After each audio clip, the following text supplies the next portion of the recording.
آنی کڑے کو سہلا رہی تھی۔ اس کڑے پر سنسکرت یا اس سے ملتی جلتی زبان کے کچھ لفظ لکھے ہوئے تھے۔ وہ گہری دکھ بھری سانس لے کر بولی۔ نادیہ اپنے دوسرے پریشر کے دوران میں ہی دم توڑ گئی تھی۔ گولی نے اس کی ریڑھ کی ہڈی کو بری طرح زخمی کیا تھا۔ تم جانتے ہی ہو، اس کا نچلا دھڑ بالکل بے حس ہو گیا تھا۔ تمہارے اس دوست قاتل نے میری زندگی کو جس طرح برباد کیا، میں مرتے دم تک نہیں بھولوں گی۔ وہ خبیث بہت زیادہ سازشی دماغ کا مالک تھا۔ اس نے گہری سازش کی، سرکس کے اسپیشل شو میں میری بہن کو اپنے ہاتھ سے گولی مار دی اور ظاہر کیا کہ وہ خود اپنی گولی کا شکار ہوئی ہے۔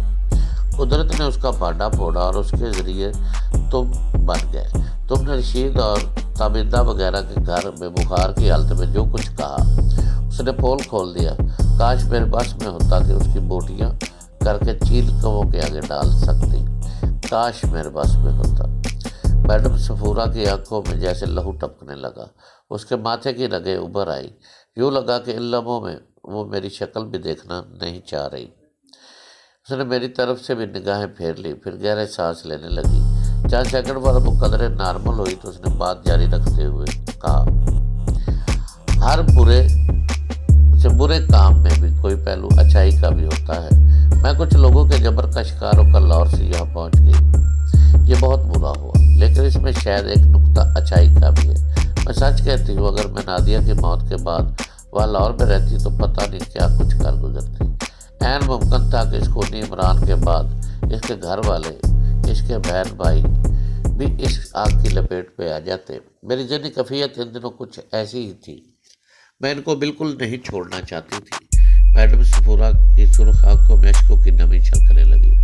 اس کا تیش دیکھ کر مجھے یقین ہو گیا کہ اس عبادت گاہ میں میڈم صفورہ کا رویہ مجھ سے بہت تلخ رہا ہوگا۔ عین ممکن ہے کہ شروع میں اس نے میری جان لینے کی بھی کوشش کی ہو۔ وہ چادر کے پلو میں چہرہ چھپا کر خاموش آنسو بہانے لگی۔ میں چپکا بیٹھا رہا۔ سورج دھیرے دھیرے مدرسے کی مخروطی چھت کے عقب سے نمودار ہو رہا تھا۔ اس کی سنہری کرنوں میں پکوڈا کے سنہری گلس اور کام دار دروازے چمک رہے تھے۔ کچھ دیر بعد میڈم صفورہ نے دل کا بوجھ ہلکا ہوا تو اس نے گیروے چادر کا پلو چہرے سے ہٹا لیا۔ میں نے اسے مٹی کے پیالے میں پینے کے لیے پانی دیا۔ اس نے پانی پیا اور ایک بار پھر کھردری سفید دیوار سے ٹیک لگا لی۔ اس کے چہرے پر کرم آمیز تردد کی پرچھائیاں موجود تھیں۔ اس نے ہولے ہولے کہنا شروع کیا، دراصل آپ ٹھیک سے اندازہ نہیں لگا سکے کہ بدھا کا وہ مجسمہ کچھ لوگوں کے لیے کتنا اہم ہے اور اس کے لیے وہ کیا کچھ کر سکتے ہیں۔ یہ اندازے کی بہت بڑی غلطی تھی، بہت بڑی غلطی۔ اس نے آ بھری اور جیسے کسی سوچ میں کھو گئی۔ میں سوالیہ نظروں سے اسے دیکھ رہا تھا۔ وہ بولی، وہ مجسمہ ابرار صدیقی کے پاس تھا اور جسے بعد میں نے تمہارے اور اس قاتل دوست کے ذریعے صدیقی کے فلیٹ سے نکلوایا تھا، وہ کوئی عام مجسمہ نہیں تھا۔ اس کے پیچھے ایک لمبی کہانی ہے، میں تفصیل میں جاؤں گی تو بات طویل ہو جائے گی۔ مختصر یہ کہ یہ شاندار مجسمہ برما سے یہاں پہنچا تھا۔ یہ کئی سو سال سے برما کے ایک شاہی خاندان کے پاس تھا۔ اس مجسمے کی شہرت یہ تھی کہ یہ اپنی حفاظت خود کرتا ہے۔ ماضی میں کئی طرح کے حادثات اس پر گزرے لیکن یہ ہمیشہ محفوظ رہا۔ نہ صرف خود محفوظ رہا بلکہ اس نے اپنے ارد گرد موجود لوگوں کو بھی محفوظ رکھا۔ اس کی آخری مثال دوسری جنگ عظیم میں سامنے آئی۔ برما کا وہ پہاڑی قصبہ بھی شدید جنگ کی زد میں تھا، جہاں ایک بدھ مندر کے اندر یہ مجسمہ موجود تھا۔ علاقے کے لوگوں کو اس مجسمے کی کرامات پر اتنا یقین تھا کہ جاپانیوں کے کئی شدید حملے کے باوجود لوگ قصبہ چھوڑ کر نہیں گئے اور بدھ مندر کے ارد گرد پناہ گزین رہے۔ کہا جاتا ہے کہ جاپانیوں نے جب بھی قصبے پر حملہ بولنے کی کوشش کی، شدید طوفانی بارش یا خراب موسم کی وجہ سے وہ یہ کام مکمل نہ کر سکے اور ناکام واپس لوٹ گئے۔ کئی دفعہ ایسا ہوا کہ عین حملہ کے موقع پر ان پر برطانوی فوجیوں نے کسی اور طرف سے حملہ کر دیا اور قصبے کی طرف سے ان کی توجہ ہٹ گئی۔ یہ سلسلہ کئی ماہ تک چلا۔ بعد ازاں قصبے کے لوگ خود بھی قصبہ چھوڑ کر کسی محفوظ جگہ چلے گئے۔ جاپانی فوجیوں نے گولہ باری سے پورا قصبہ کھنڈر کر دیا۔ بدھ مندر بھی تہس نہس ہو گیا۔ اس کے اندر چھوٹی شے بھی تباہ سے نہیں بچ سکی، لیکن یہ مجسمہ جو کا تو رہا، اسے خراش تک نہ آئی۔ بعد میں اس قصبے پر برطانوی فوج کا قبضہ ہو گیا۔